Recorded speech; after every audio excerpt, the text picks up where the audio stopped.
28 साल की अनु अब इस दुनिया में नहीं रही। अनु ने अपनी जान की कुर्बानी देकर अपने बच्चे को बचाया। सुपरहिट फिल्म केजीएफ का एक डायलॉग है कि इस दुनिया में सबसे बड़ी योद्धा एक माँ होती है। ये ना सिर्फ एक डायलॉग है बल्कि सार्वभौमिक सत्य है। किसी महिला की शक्ति, किसी महिला की ताकत का अंदाजा अगर आपको लगाना हो तो कहा जाता है कि जब उसके बच्चे पर खतरा मंडराता है तो एक महिला योद्धा के रूप में सामने आती है, फिर चाहे वो इंसान हो या जानवर। 28 साल की अनु रोज की तरह घास लेने जंगल गई थी। उसके साथ उसका 4 साल का बेटा भी था जो वहीं पर मोबाइल से खेल रहा था।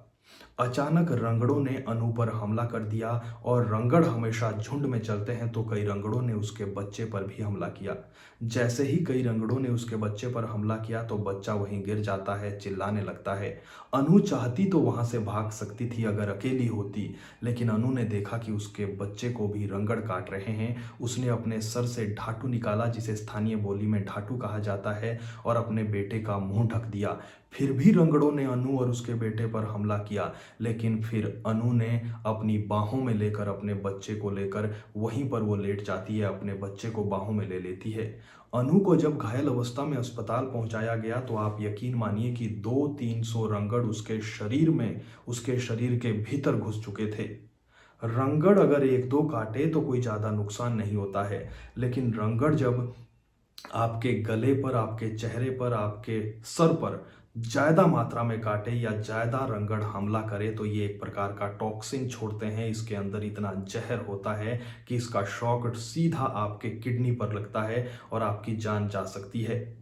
अनु को बचाने की कोशिश वहां मौजूद एक स्थानीय युवक ने की, लेकिन उस पर भी रंगड़ों ने हमला किया। घायल अवस्था में जो अनु है उसको शिलाई अस्पताल पहुंचाया जाता है, लेकिन वहां से उसे रेफर कर दिया जाता है पांवटा साहिब के लिए। पांवटा पहुंचने से पहले अनु ने दम तोड़ दिया था।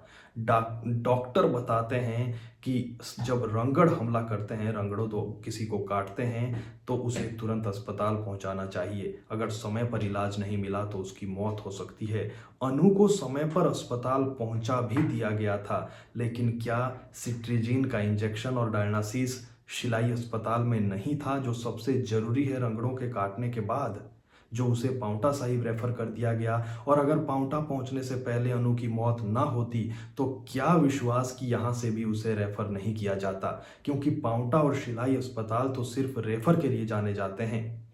सवाल ये है कि रंगड़ के काटने से, सांप के काटने के और बिच्छू के काटने के मामले तो पहाड़ों पर आए दिन आते हैं, तो क्या इसका कोई परमानेंट इलाज तक शिलाई अस्पताल में नहीं है?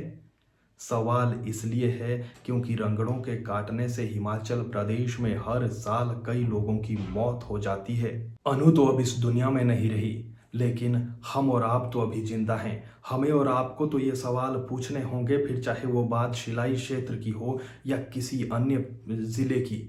क्या रंगड़ और सांप के काटने के इलाज तक इन अस्पतालों में नहीं है? अगर नहीं है तो क्यों यहाँ पर ताले ना लगाए जाए? क्योंकि अगर रंगड़ों के काटने के बाद भी मरीज को शिलाई से पांवटा साहिब भेजा जा रहा है आज की तारीख में भी, तो ये अपने आप में कई सवाल खड़े करते हैं। भगवान अनु की आत्मा को शांति दे और इस दुख की घड़ी में परिवार को दुख सहने की शक्ति दें, क्योंकि 2 बच्चे अब अपनी माँ से कभी नहीं मिल पाएंगे।